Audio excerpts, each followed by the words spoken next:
Okay, so I want to start off by saying that Toa with black hair is fine. Oh my god.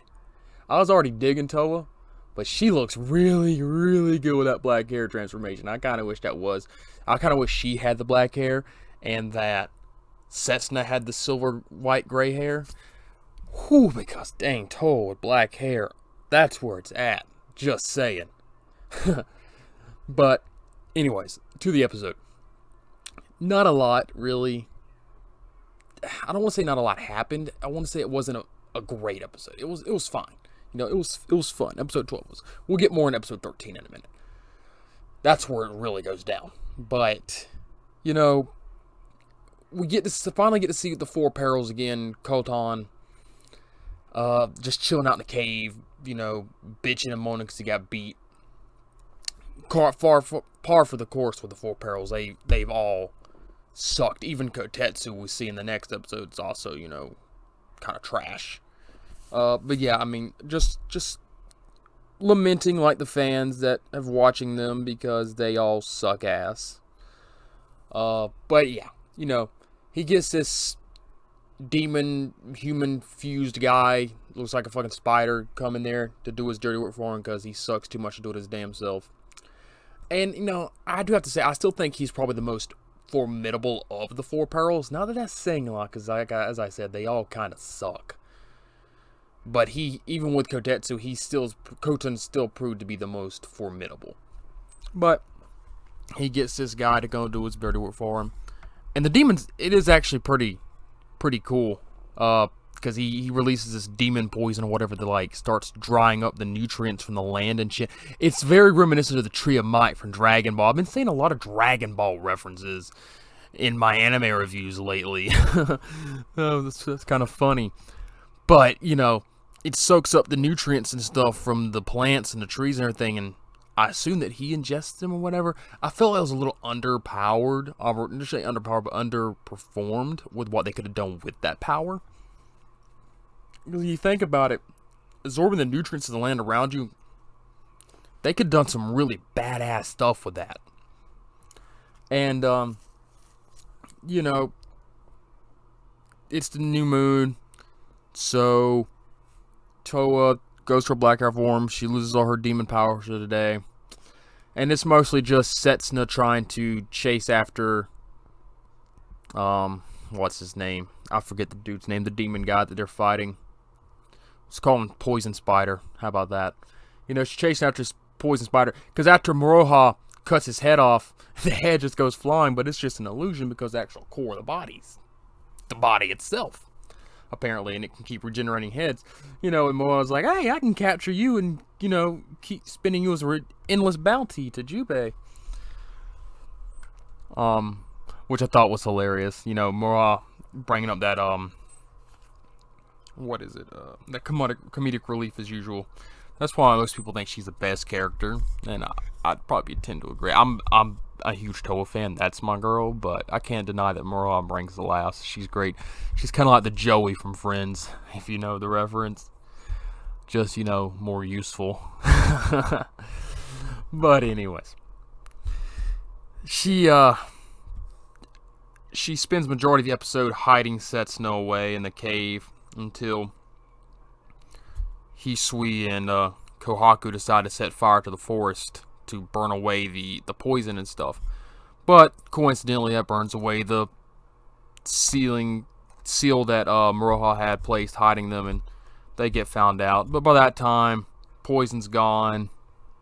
And then, as was it Axel Beats? I want to say Axel Beats is the one that calls her Jesus Toa with her Jesus abilities because she's so overpowered.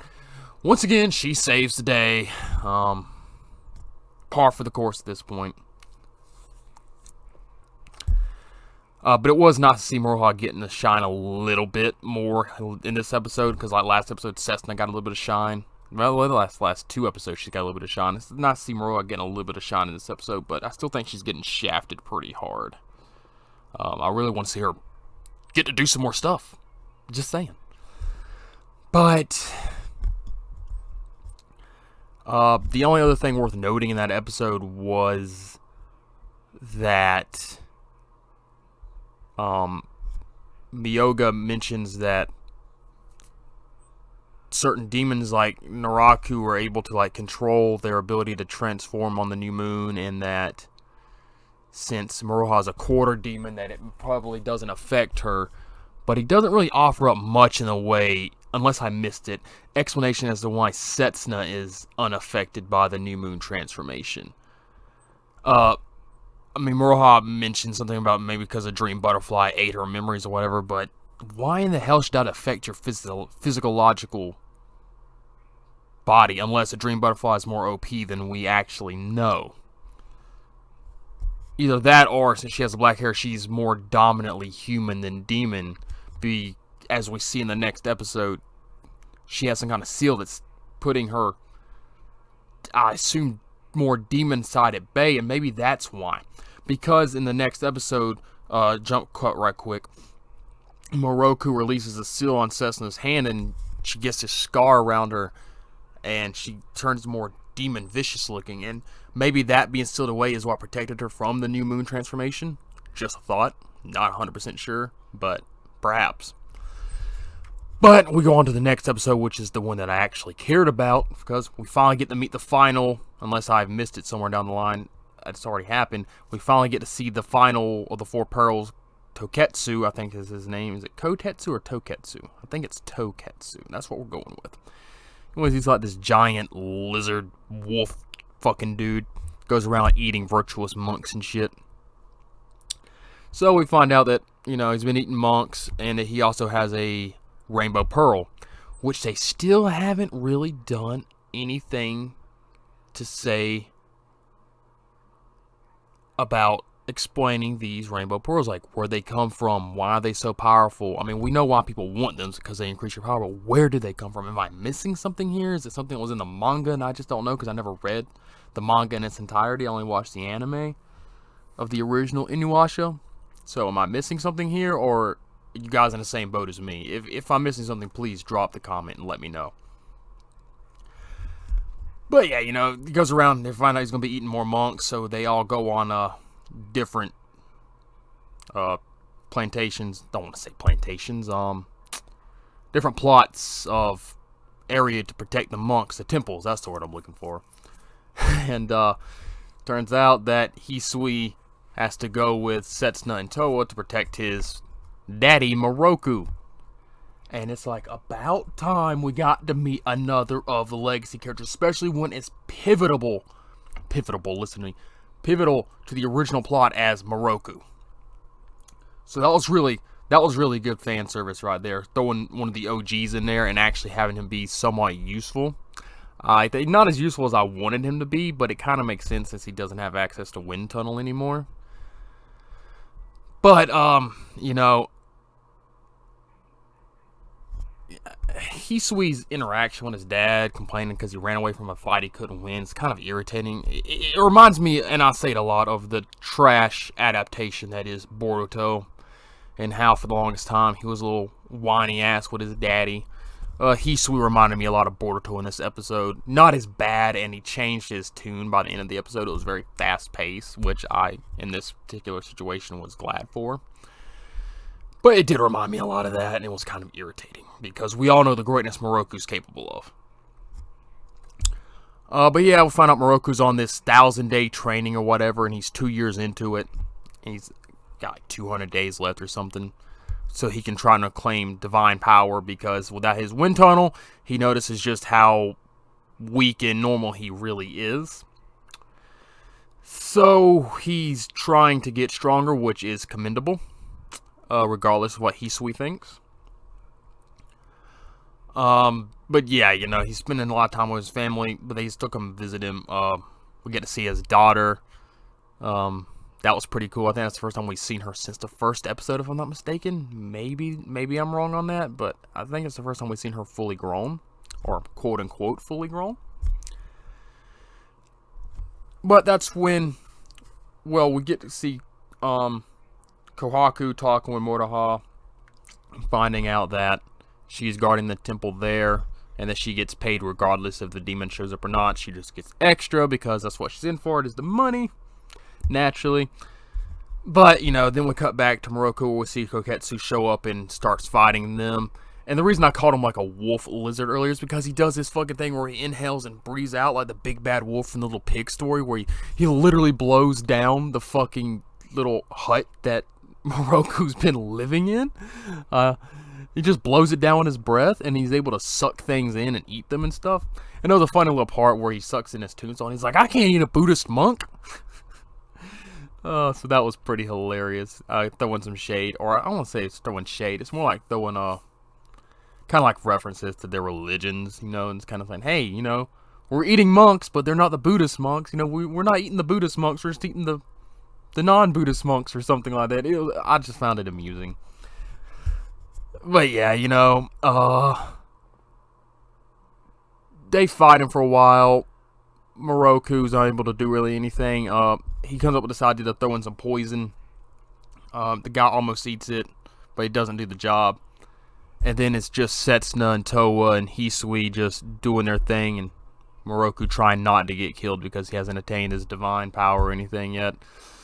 The cool part, as I mentioned earlier in the review, is that to beat the fight, or to win the fight, Setsuna asks Miroku to let go of her seal, and this causes her to transform into a more demonic looking figure than normal. And as she grabs her right arm into the demon's mouth, and she says, how do you like my demon flesh, or my poison flesh, or whatever? And then he physically gets somewhat sickened and runs away from the fight. Still chalk up a loss to the Four Perils because they suck, but at least it took an OG character doing like a Guru from Dragon Ball kind of thing, unleashing power to a degree in order to win that fight. So I will give the Four Perils that this time for Koketsu, is that at least it took an OG character interfering somehow in order for them to win the fight. So there is that, I will say that much. But I'm still overall majorly disappointed. And again, it's like, now I'm convinced now that we're going to have either a really rushed finale or more than one season, because we still have Kinemaru in the works, and whatever Riku's deal is after that, because we know that he's going to be the big baddie most likely of all this. Which, I forget the exact words that Toketsu said, but he speaks something, and that's when, I think it was Towa says something along the lines of like, where are you from, or when are you from, or something, throwing more hints that maybe, or I'm throwing more clues to the fact that everybody's thinking that Kinemaru is somehow a time traveler, and that maybe this is what he spoke was something he heard from Kinemaru. So it's starting to drop the breadcrumbs that there's some kind of other person time traveling here other than the girls. Either that, or they, as I said before, have caused some kind of butterfly effect. So I think that's something that they dropped in there that's going to be revealed when we finally confront Kinemaru. Or Riku. One of the two. Because I'm convinced Riku knows more about what's happening than he's told us so far. But, yeah, other than that, I mean, it was better than episode 12. I had more fun with it. Like, obviously, I loved episode 12 with black hair Toa. My girl. Just throwing that out there. But that being said, episode 12 was fine. Episode 13 wasn't great, but it was pretty fun. Seeing Miroku again, getting to see his family. You know, seeing the development that Miroku's went through. Seeing him interact with Setsuna and Towa, and seeing him, because he reapplied the seal. And so my question is, what's the deal with that? I obviously want more explanations for that. And I hope we find more out about that. You know, it's like she has this poison ability that's sealed up that only Miroku or some kind of monk can undo. It's like, why? Is it kill her? Or is it cause her to go crazy? She just doesn't like the way her demon form looks. Lots of questions.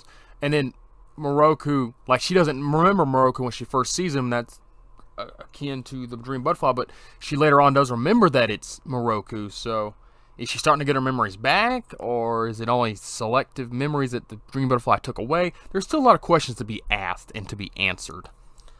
But yeah, mainly, most importantly, I want to know the deal with her ability. that Miroku unsealed and resealed up. But yeah, it was a fun episode.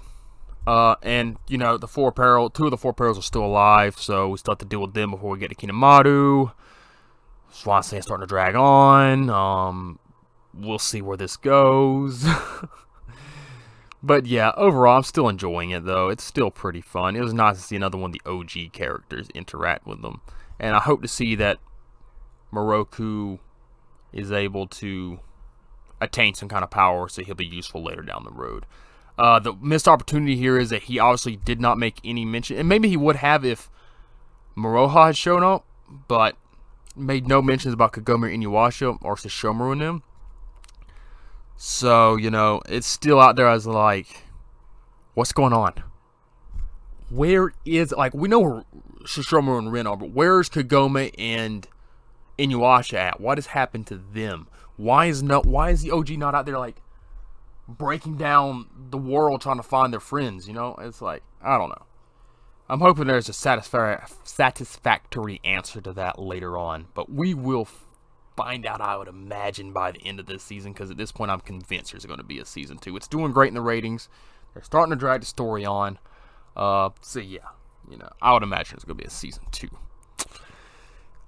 But yeah, that's all I got on this one. What did you think? Did you enjoy the episodes? What do you think about Black Hair Toa? You thought this was a cool character design? Was it just an annoying rehash of the original series? Are you getting sick and tired of the four Perils sucking ass like I am? And did you enjoy seeing Miroku again? I certainly did. I want to see more of the OG characters. That's where it's at. Like, where's Shippo for? Like, show me some Shippo love, you know? Where's that little rascal hiding at?